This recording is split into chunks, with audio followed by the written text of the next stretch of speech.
Hey guys, today I'm going to read Bound by Blood 2 by u/Mistrix4L. July 9th, Monday. Okay, I know I haven't written in this thing for a while, but a lot has happened since I got my powers. Namely 3 things. First, school is closed after the whole school teacher turns into a demon and blows it up thing. Secondly, the truth Roderick told me. On Saturday, after I killed the muscle demon, as Roderick called it, he took me into a dark room inside the secret base. It turns out that base is actually just an abandoned yogurt factory. In the dark room he started to explain everything about demons and their mission.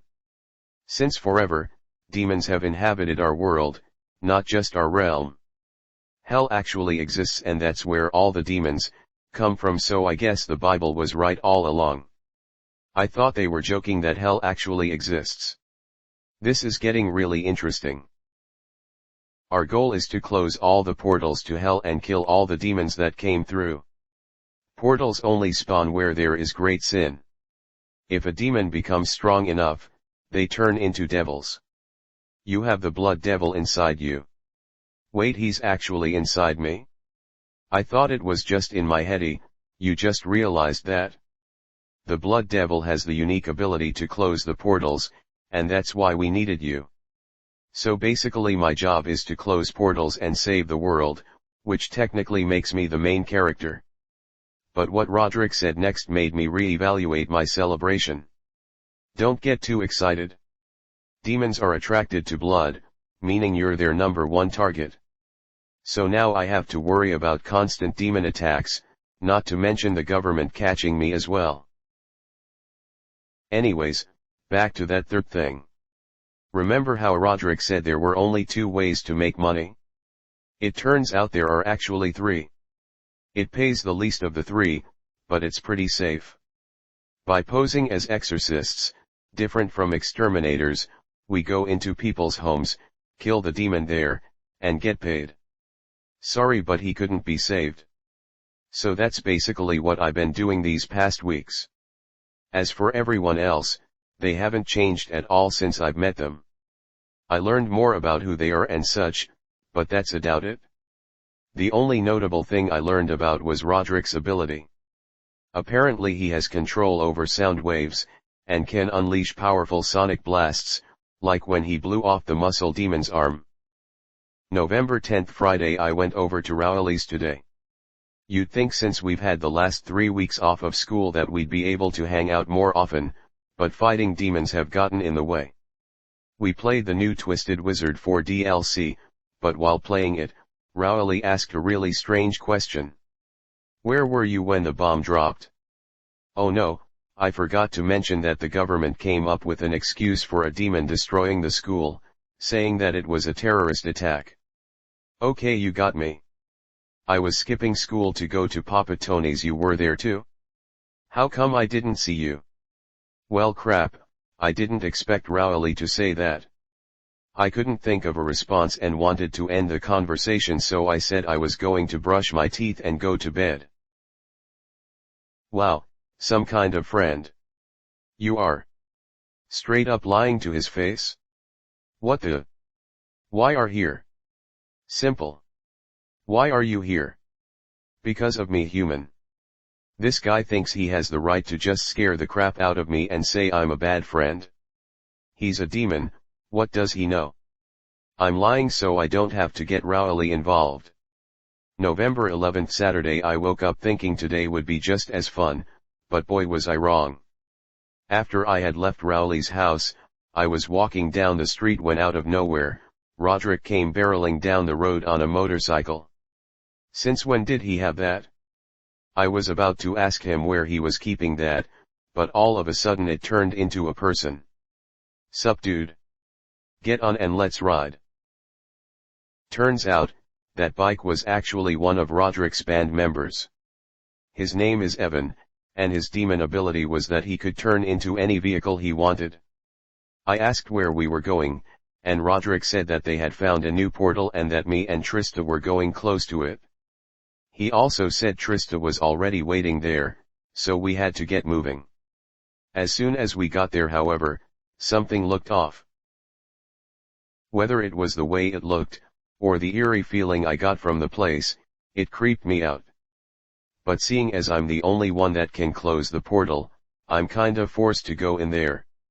Inside, however, it was even creepier.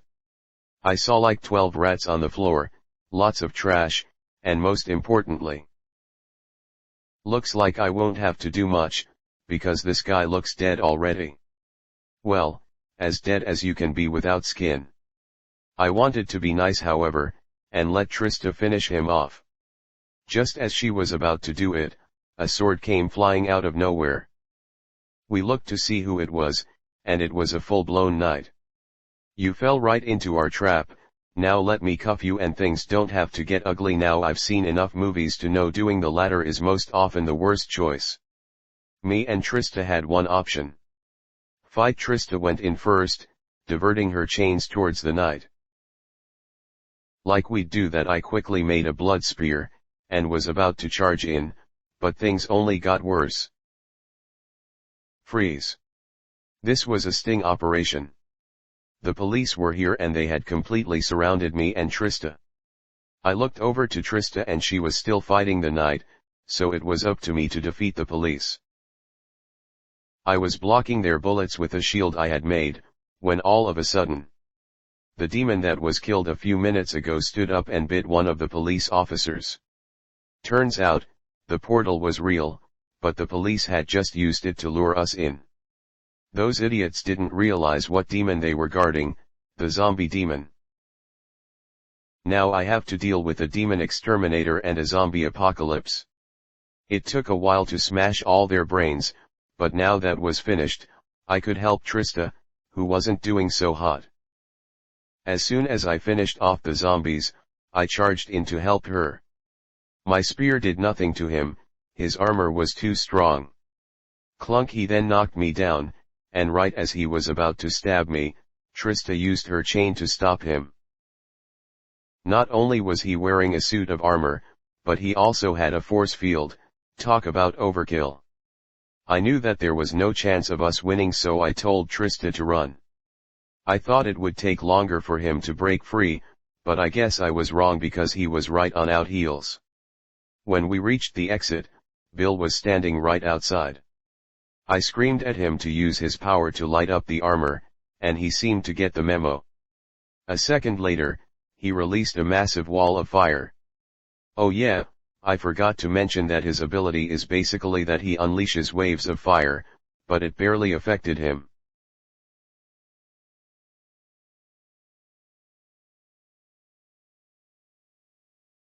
Just when we thought we were dead, Roderick stepped in and took care of him.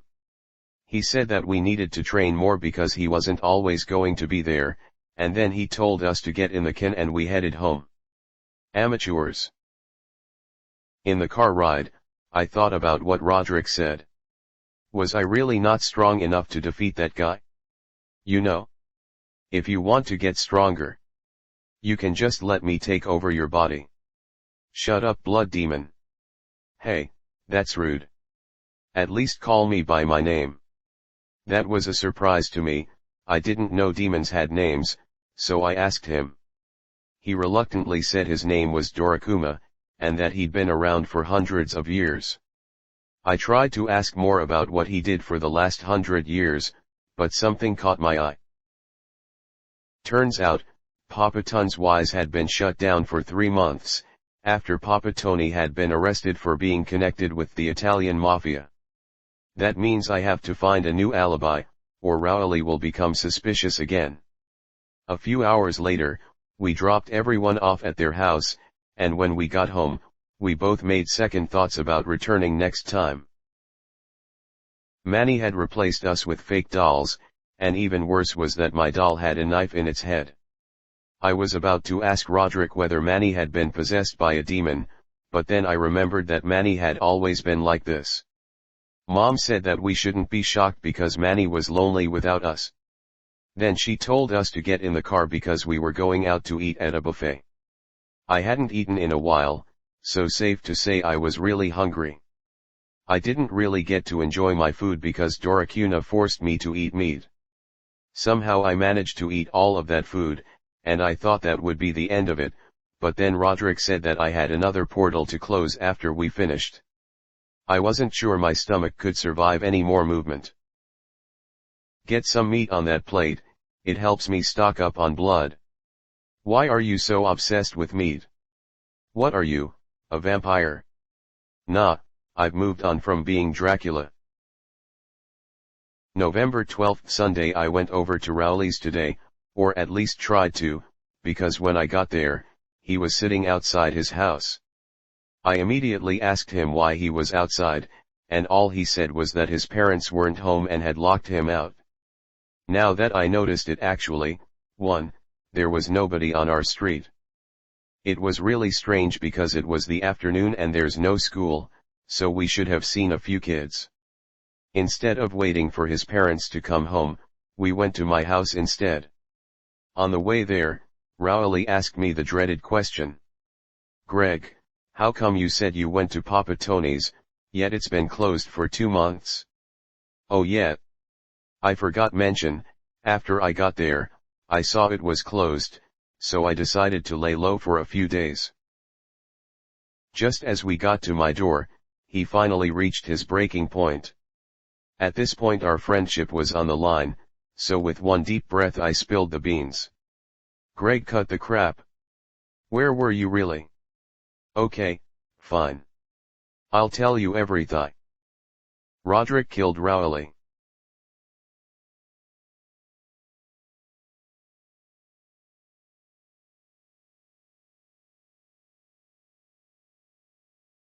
All of a sudden, Rowley's lifeless body started to move. In a matter of seconds he turned into some weird vine tornado. Was he a demon all along? Since when? I looked over to Roderick in confusion, and he didn't even look surprised. Did you even know that would happen? His only excuse for shooting Rowley was that he had a hunch that he was a demon. I was going to slap him in the face, but someone spoke. Well. Looks like you found the mole. A lot sooner than expected. It doesn't really matter though. We have you completely surrounded. It was the guy we met at the police department. Roderick whispered me to call everyone for backup. After I did, he told me to get ready for an absolute bloodbath. Things were about to get messy, and I sweat I could see a tumbleweed. I didn't know much, but I knew stuff was about to go down.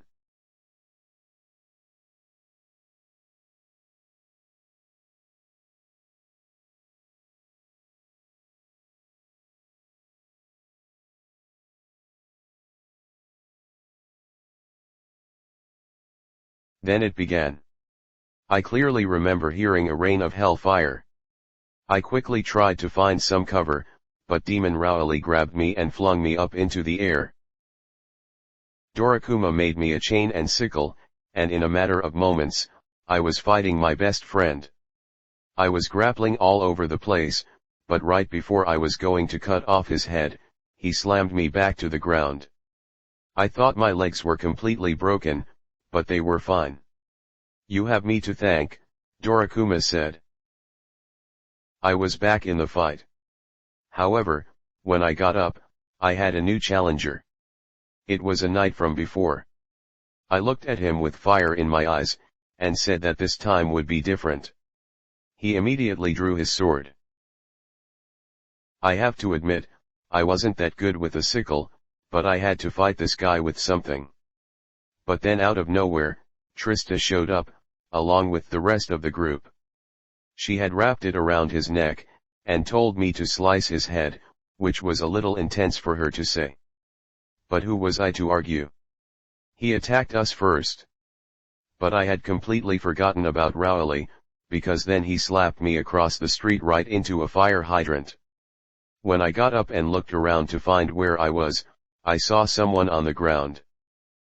Sadly, Bill had been shot by the police, and it didn't look like he was going to make it. He started to crawl over to me. It looked like he wanted to say his last rites, so I walked to him. Greg, take this. Damn it. Why is everyone biting me? I felt a surge of both pain, and power flow through my veins, followed by my entire body being engulfed by flames. I was in so much pain, it felt like my skin was being peeled off from the inside, but just as it was reaching its peak, it suddenly stopped. At first I thought I had died, but then I looked around. Everyone was still fighting, so I figured I must have just passed out or something. I got back to my feet, and started looking for that night guy, and I eventually found him. He was still fighting Trista, and she was doing a bit better than last time, but she was still outmatched. I formed a weapon from my blood, but this time I remembered I couldn't fight him in a sword fight because unlike him, I had no training. I made a weapon that could take advantage of the night, a whip. This wasn't an ordinary whip though, because when I created it, it burst into flames. I started to smack his shield with the whip while Trista tried to grab his sword. We were doing better than last time, but not by much. Plus, we still had to watch out for Rowley's tentacles. Just when I had grabbed his shield, he let go and stabbed Trista in the stomach. It looked like she was not going to get up for a while, however that led to me grabbing him. The knight started to laugh, saying that there was no way I could hurt him due to his force field, but after a couple of seconds he started to scream. I wasn't trying to hurt him directly. I was trying to melt his suit with the fire. But I didn't plan for it to bypass his defenses. But when I was about to finish him off, out of nowhere, this massive shockwave blew everyone away, and it even killed Rowley. There was so much dust everywhere that it felt hard to breathe. A few seconds after it had all cleared, I finally saw what caused that massive shockwave. This guy wrapped in cloth stood at the center of the blast. I guess this was Dynamo, the leader of our group, and right below him was Roderick, who had a hole straight through his stomach. Although from the looks of it, it didn't look like he was gonna die. It seemed that he was just knocked out. I ran over there to try and help Roderick get out of there, because it looked like they were about to throw down. Although from the looks of it, it didn't look like he was gonna die.